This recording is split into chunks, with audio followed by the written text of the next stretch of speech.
Assalamualaikum dan salam sejahtera kepada Ustazah Hasnah Atikah binti Hasan Syukri. Kami dari Kumpulan 5 CTU AS19 ingin membentangkan tentang sekularisme. Terlebih dahulu, ini adalah senarai ahli kumpulan kami iaitu Hazrul Daniel Hafifi bin Azrul Hisham, Muhammad Afiq Aiman bin Ahmad Sabri, Muhammad Alif Aiman bin Zulfikar Azwar, Muhammad Nakib bin Ramli, Muhammad Alif Irfan bin Muhammad Nawi, Muhammad Amir Lutfi bin Syamsul dan saya sendiri, Muhammad Hisham bin Muhammad Syahizan. Tanpa membuang masa, mari kita mulakan. Antara isu yang dibangkitkan ialah isu sekularisme. Secularism. Isu sekularisme ini dibangkitkan dengan begitu penuh semangat dan orang Islam tidak dapat memahami kerangka pemikiran sekularisme melainkan mereka akan menyebut tentang Mustafa Kamal Atatürk. Saya dah sebut banyak dalam ceramah saya. Lalu mereka kata apabila sebut sekularisme, mereka bayangkan Mustafa Kamal Atatürk yang menindas agama, yang tak membenarkan amalan agama dan seumpamanya. Walaupun sekularisme bukan merujuk pada Mustafa Kamal Atatürk, tetapi oleh kerana Mustafa Kamal Atatürk itu menjadi pelambangan orang yang telah menjatuhkan kerajaan Turki, Khalifah Turki, dan menegakkan sistem sekularisme, lalu golongan ustaz tak dapat faham sekularisme. Mereka tidak tahu bagaimana peranan sekularisme menyelamatkan Barat. Assalamualaikum, nama saya Hisham. Saya akan memulakan pembentangan ini dengan pengenalan sekularisme. Definisi sekularisme merujuk Kamus Dewan edisi keempat adalah faham, doktrin, pendirian yang menolak nilai-nilai keagamaan kehidupan sosial manusia. Pada umumnya, sekularisme adalah satu fahaman yang memisahkan antara urusan agama dan kehidupan dunia seperti politik, pentadbiran, ekonomi, pendidikan dan sebagainya. Sekularisme berasal dari perkataan asasnya sekular dan menurut Kamus Inggeris ia adalah sesuatu yang berhubung dengan dunia nyata, bukannya berhubung dengan alam rohani ataupun spiritual atau alam akhirat. Kamus Malaysiana mendefinisikan sekular iaitu sekular ialah pelajaran yang berkaitan dengan keduniaan sahaja tanpa dicampurkan dengan amalan dan pengajaran akhirat. Istilah sekularisme pertama kali digunakan oleh pengarang British George Holyoake pada 1851. Oleh kerana bidang kajian ini adalah berkenaan sekularisme, maka istilah sekularisme dimaksudkan untuk menunjukkan tidak hanya ideologi-ideologi sekular seperti sosialisme atau komunisme, tetapi juga meliputi semua pernyataan pandangan dunia sekular, termasuklah berkenaan sekularisasi yang disebarluaskan secara efektifnya. Teori sekular lahir daripada agama Kristian yang dipisahkan daripada urusan hidup dan menolak hukum Taurat. Penindasan pihak gereja dan kelahiran teori Darwin merupakan antara faktor terbaik yang merancapkan kelahiran ideologi dan pengembangan ke seluruh dunia. Sekularisme lahir dan mula bertapak di negara barat pada abad pertengahan, iaitu pada zaman pembaharuan Eropah. Ideologi sekularisme muncul disebabkan perbalahan antara barisan pemimpin yang pro kerajaan dengan para paderi gereja. Bak kata salah seorang senator dan penulis sejarah kerajaan Romawi iaitu Publius atau Gaius Cornelius Tacitus, apabila sekali fikiran manusia tidak seimbang, bersedia untuk mempercayai segalanya. Oleh itu, kita semua hendaklah terlebih dahulu memperkuatkan ketahanan diri serta bersatu padu untuk mengatasi serangan sekularisme ini. Seperti yang kita tahu, sekularisme ini merupakan satu bentuk fahaman yang menolak nilai-nilai keagamaan dalam kehidupan seharian mereka. Jadi mungkin kita tertanya-tanya, apakah punca-punca yang menyebabkan fahaman ini tersebar dengan luas dalam kalangan umat Islam pada masa ini? Mengikut kajian saya, punca utama yang menyebabkan gejala ini tersebar dengan luas adalah kerana generasi umat Islam kini amat mudah terpengaruh dengan fahaman Barat. Jika kita lihat pada masa ini, golongan generasi Z di Barat amatlah mementingkan kebebasan hak bersuara, terutamanya dalam bersosial. Contoh utama yang kita dapat lihat kini adalah gejala LGBT. LGBT ini secara jelas merupakan suatu gejala yang amat tidak sihat. Bukan setakat mengikut agama Islam kita, malah turut mengikut sains. Walhal agama-agama lain juga memberi penentangan yang amat jelas berkenaan dengan gejala ini, contohnya agama Buddha dan Kristian. Abu Musa Al-Ash'ari radhiyallahu anhu berkata, Nabi Muhammad SAW bersabda, tidaklah seorang wanita menikmati hubungan dengan seorang wanita yang lain kecuali mereka berzinar, dan tidaklah seorang lelaki menikmati hubungan dengan seorang lelaki yang lain kecuali mereka berzinar. Ini jelas menunjukkan bahawa gejala songsang ini amatlah bertentangan dengan ajaran Islam dan dilabelkan sebagai dosa yang amat besar. Mereka ini berpendapat bahawa fahaman ini adalah pilihan individu dan manusia tiada hak untuk menghalang gejala LGBT ini yang telah berleluasa. Punca yang kedua adalah taksub dengan pemimpin yang jahil dan sesat. Mereka yang taksub dengan pemimpin sangat mudah terjebak dalam fahaman sekular ini. Golongan tersebut tidak membantah mahupun menolak apa-apa perbuatan keji oleh para pemimpin, dan kebiasaan pemimpin tersebut kurang pengetahuan tentang ilmu politik Islam. Dalam surah An-Nisa ada menyatakan bahawa hendaklah kamu melakukan ketaatan yang sesungguhnya kepada Allah, Rasul dan pemimpin di kalangan kamu. Dalam ayat ini menerangkan bahawa kita perlu patuh kepada Allah, Rasul dan para pemimpin. Tetapi perlu jelas di sini bahawa pemimpin yang dinyatakan bahawa merupakan pemimpin yang sentiasa menegakkan ajaran Islam dan menjadikan kepimpinan Rasulullah SAW sebagai contoh dalam memimpin sesebuah negara. Dalam surah Al-A'raf juga ada menyatakan bahawa, dan kalau kami kehendaki, nescaya kami akan tinggikan darjatnya dengan sebab mengamalkan ayat-ayat itu. Tetapi dia Bal'am bermati-matian cenderung kepada dunia dan menurut hawa nafsunya, maka bandingannya adalah seperti anjing. Jika engkau menghalaunya, ia menjelirkan lidah termengah-mengah, dan jika engkau membiarkannya, ia juga menjelirkan lidahnya termengah-mengah. Demikianlah bandingan orang-orang yang mendustakan ayat-ayat kami, maka ceritakanlah kisah-kisah itu supaya mereka berfikir. Surah Al-A'raf ayat 176 yang jelas menunjukkan bahawa pemimpin-pemimpin yang menggunakan hawa nafsunya, Allah akan membandingkannya dengan seekor anjing. Allah Rabbi. Saya rasa itu sahaja daripada saya. Assalamualaikum dan terima kasih.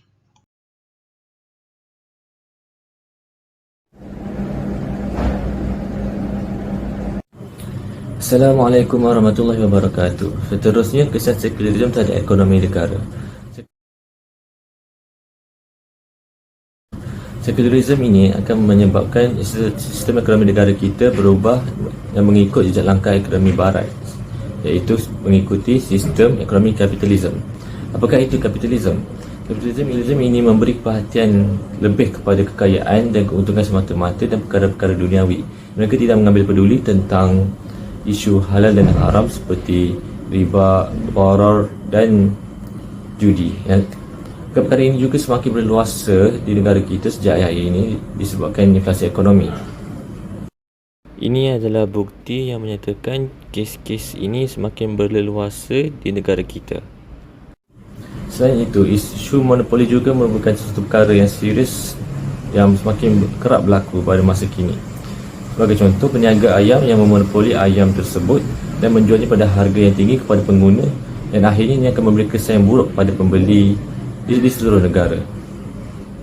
Seterusnya, sistem ekonomi Islam yang berteraskan syariah dan keadilan sosial juga jarang digunakan pakai oleh negara kita, dan produk-produk kolonial Islam juga jarang dibeli oleh pengguna yang menyebabkan produk-produk ini diketepikan oleh negara kita.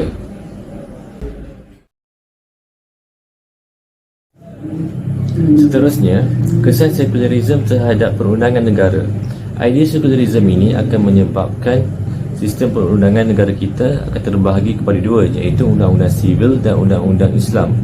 Undang-undang sivil ini meliputi hampir semua perkara, manakala undang-undang Islam hanya meliputi sedikit sahaja, seperti perkahwinan.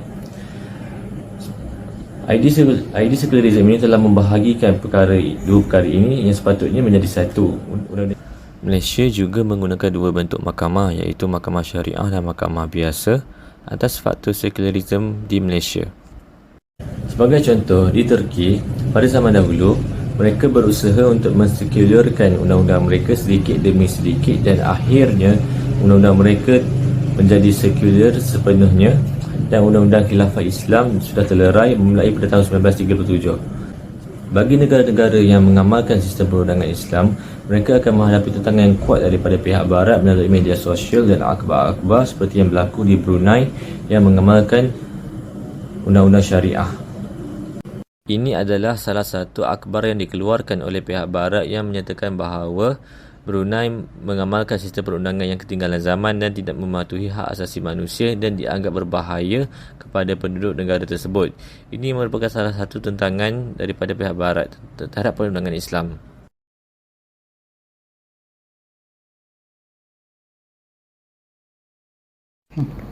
Setiap tindakan pasti membawa kesan. Kesan baik atau buruk itulah persoalannya. Perbincangan ini diteruskan dengan kesan-kesan sekularisme terhadap aspek politik. Antara kesan-kesan sekularisme terhadap aspek politik yang pertama ialah tidak lagi menepati ciri-ciri khalifah.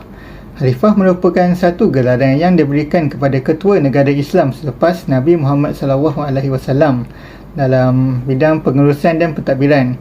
Khalifah merupakan satu institusi pemerintahan Islam yang menggunakan sistem pengurusan dan pentadbiran yang berlandaskan Al-Quran dan Hadis. Khalifah atau bahasa modennya, ketua negara mempunyai tanggungjawab yang sangat berat. Oleh itu, Islam telah menggariskan beberapa garis panduan dan ciri-ciri khalifah supaya kita dapat memilih khalifah yang betul-betul layak. Antara sifat yang diperlukan ialah amanah, jujur dan berpengetahuan. Kesan sekularisme terhadap aspek politik yang kedua ialah demokrasi kian terhakis. Seperti yang kita tahu, pemahaman sekularisme memisahkan hal duniawi serta hal akhirat. Hal ini menyebabkan pemimpin tidak lagi takut akan azab yang menunggu di akhirat jika mereka tidak melakukan tanggungjawab dengan baik. Seperti yang kita tahu, sistem demokrasi diwujudkan supaya setiap suara rakyat daripada rakyat kelas bawahan hingga kelas atasan didengari. Sekiranya sistem ini tidak berfungsi dengan baik, suara rakyat bawahan mungkin ditindas serta ditutup demi kepentingan pihak atasan atau rakyat kelas atasan. Berikut merupakan contoh di mana demokrasi terhakis apabila ahli parlimen sanggup melompat ke parti yang menjadi kerajaan lalu meninggalkan tanggungjawab yang telah diberikan dan tidak lagi memperjuangkan parti sebelumnya. Kesan sekularisme terhadap aspek sosial yang pertama ialah penubuhan golongan atau gerakan LGBT atau dengan nama penuhnya lesbian, gay, bisexual and transgender. Gerakan liberal ini ditubuhkan untuk menormalisasikan hubungan homoseksual serta pertukaran jantina atau transgender. Seperti yang kita tahu dalam sejarah Islam, gerakan sebegini pernah wujud pada zaman dahulu, dari zaman dahulu lagi. Namun begitu, pengakhiran golongan sebegini tidak terlalu baik. Sebagai yang seperti yang diketahui ramai, kaum Nabi Lut mengamalkan hubungan sebegini yang akhirnya dilaknat oleh Allah SWT dengan diterbalikkan ke dalam bumi. Berikut merupakan artifak daripada kota yang terbenam, iaitu kota Pompei. Menurut ahli arkeologi, kota ini terkenal dengan sifat seksualnya yang terbuka dan juga sifat homoseksualnya. Ahli agama Islam berpendapat ini merupakan gambaran terdekat kepada apa yang berlaku kepada kaum Nabi Lut. Sekularisme dari aspek sosial yang kedua ialah keruntuhan akidah. Sebagai contoh dalam sistem kewangan. Seperti yang kita tahu, riba diharamkan dalam Islam. Namun begitu, dalam sistem kewangan hari ini, penggunaan riba masih berleluasa. Apabila seorang penggugat undang-undang atau pemimpin menghalalkan riba, dia secara tidak langsung telah mengambil hukum dan syariat selain yang telah ditetapkan daripada Allah SWT dan telah menghalalkan apa yang jelas telah diharamkan oleh Allah. Apabila beliau terus mempertahankan akan penerapan riba, beliau secara tidak langsung telah mengukuhkan kekufurannya. Oleh itu, kita perlulah menggunakan sistem perbankan yang berasaskan Islam seperti Affin Bank, Bank Islam, Bank Rakyat, Bank Muamalat, Maybank dan BSN. Perbankan Islam juga mempunyai pelbagai kelebihan seperti patuh syariah, bebas riba, bebas elemen-elemen yang meragukan dan banyak lagi. Setiap masalah pasti ada jalan penyelesaiannya dan strategi dakwah dalam membendung masalah ini. Jika perkara ini tidak dapat dibendung atau diberi perhatian dengan lebih awal, tidak mustahil jika akan ada lebih ramai golongan umat Islam yang terpengaruh lalu menjadi pengikut fahaman ini semakin bertambah. Oleh itu, terdapat beberapa langkah yang boleh kita praktikan dari sudut pandang Islam, ialah dari segi perundangan. Dengan menerapkan undang-undang dan syariat Islam yang sentiasa terpakai walaupun di zaman moden ini di dalam kehidupan seharian kita adalah langkah pertama yang perlu diambil untuk menghentikan fahaman sekular ini daripada terus menular.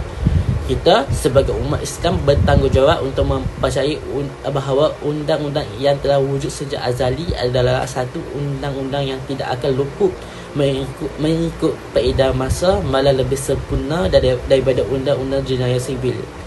Sebagai contoh yang saya boleh bagikan, iaitu pihak kerajaan perlu mengharamkan segala media yang boleh meruntuhkan kemurnian nilai-nilai Islam dan dengan mengubahnya menjadi alternatif yang bermanfaat.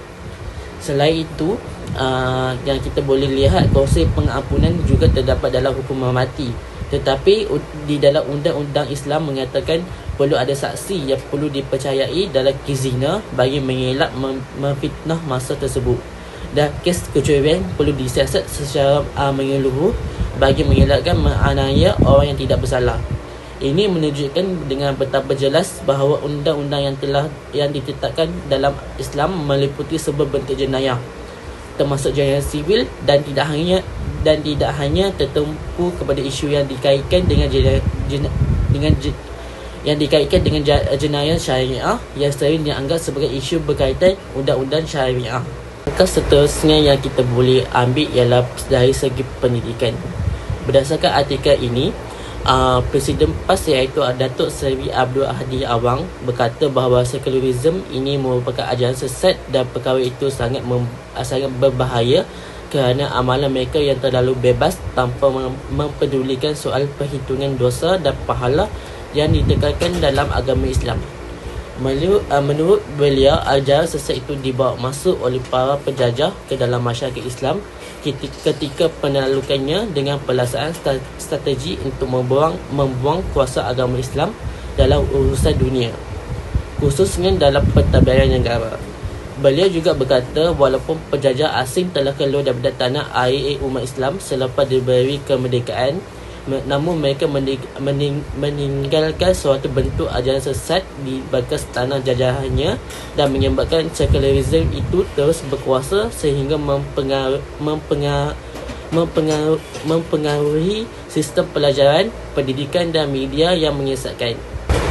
Berdasarkan daripada artikel tersebut, saya dapat ringkaskan bahawa pendidikan hendaklah berteraskan Al-Quran dan As-Sunnah yang didasari dengan prinsip tauhid dan mengesahkan Allah SWT.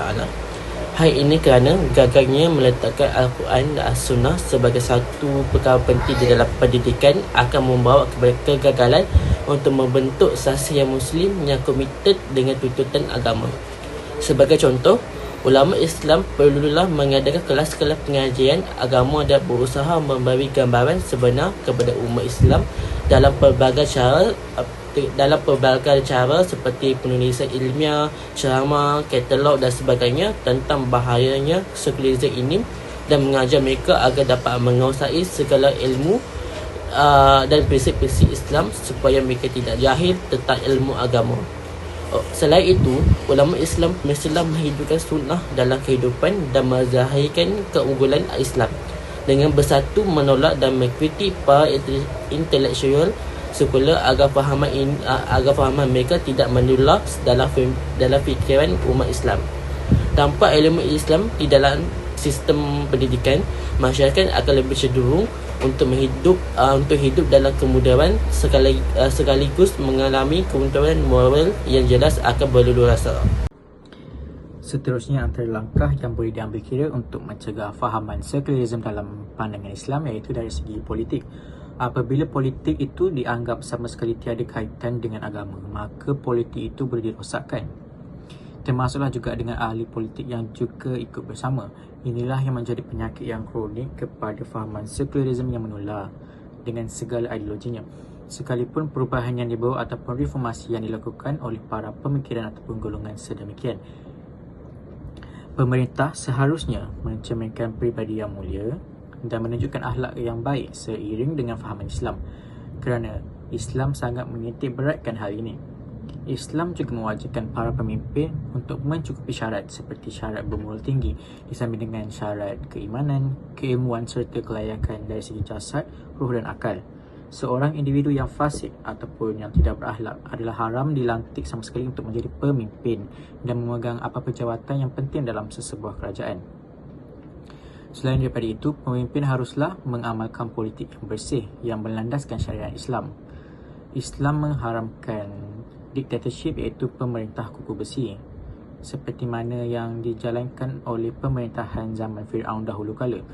Al-Quran memaparkan kisah para rasul yang menentangnya ketika berdakwah, sekaligus menunjukkan bahawa tiada pemisahan politik daripada agama dan dakwah Islam.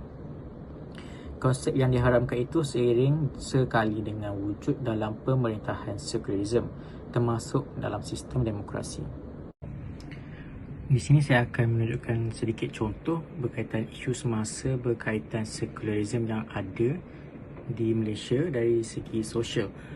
Ada dua isu semasa yang akan saya cuba ketengahkan, iaitu isu mengenai isu konsert K-pop dan juga isu himpunan LGBT.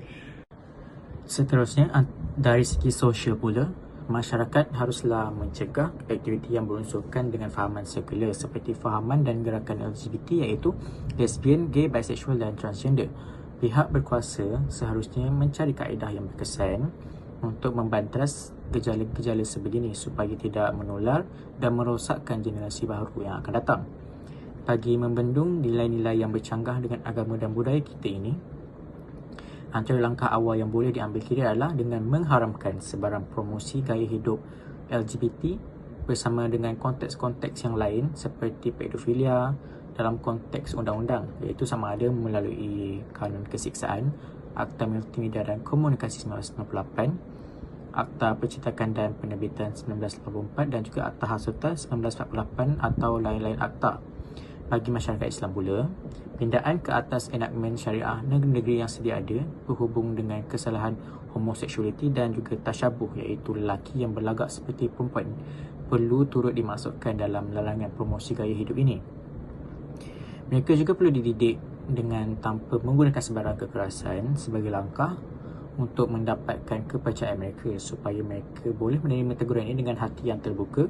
Justru itu dapat berubah ke jalan yang benar dan berbalik semula kepada fitrah yang asal. Selain daripada itu, kita haruslah menyekat segala hiburan yang bercanggah dengan Islam, kerana di situ terdapatnya unsur pergaulan bebas. Pihak berkuasa seharusnya mengharamkan segala media yang boleh merosakkan nilai murni Islam dengan menukarkan kepada alternatif yang bermanfaat agar tidak melahirkan umat Islam yang bersikap terhadap sekularisme. Sebagai contoh, pengharaman kepada konsert artis luar seperti konsert K-pop, konsert nyanyian heavy metal yang lara dan hanya bersifat duniawi. Tuntasnya, dari definisi yang telah diberikan oleh petikan kamus-kamus di atas, sekularisme dapat disimpulkan sebagai satu ideologi yang memisahkan antara kehidupan beragama dan duniawi. Ia akan melahirkan seorang insan dan masyarakat yang terlalu mementingkan kehidupan keduniaan semata-mata tanpa memikirkan kepentingan di masa depan yang akhirnya membawa kesan yang buruk. Terdapat beberapa saranan untuk mengatasi masalah serangan sekularisme terhadap pemikiran masyarakat, terutamanya kepada umat Islam. Salah satu saranan yang dinyatakan oleh penulis adalah berpegang teguh kepada ajaran Islam. Hal ini kerana agama Islam merupakan agama yang benar yang mempunyai sistem yang dapat memenuhi tuntutan kehidupan manusia. Justru pada masa kini dapat dilihat sistem sekularisme telah mempengaruhi sistem ekonomi, politik dan sosial hampir di seluruh negara, termasuk negara kita, Malaysia. Oleh itu, jika kita berpegang teguh dengan agama, kita sudah tentu dapat mengembalikan kegemilangan sistem pemerintahan Islam yang diamalkan seperti zaman Rasulullah SAW dahulu. Akhir sekali, melalui media massa, umat Islam sepatutnya menguasai media massa di dalam dan juga di luar negara. Ini bertujuan untuk memastikan setiap maklumat yang disampaikan dapat ditapis sejajar dengan pengertian Islam. Umat Islam hendaklah menjadi pengguna IT yang bijak agar tidak mudah terpengaruh dengan ideologi sekularisme di media massa. Sekularisme akan mewujudkan kelompok masyarakat yang bersifat utilitarian. Hasilnya tercapailah impian barat sekular untuk mendominasikan umat Islam dengan menyebar luaskan ismi-isminya. Apabila sekularisme sudah meresapi sanubari baik, anak muda maupun golongan dewasa, umat Islam sudah pasti lemah dan hancurlah peradaban Islam. Sekian, terima kasih.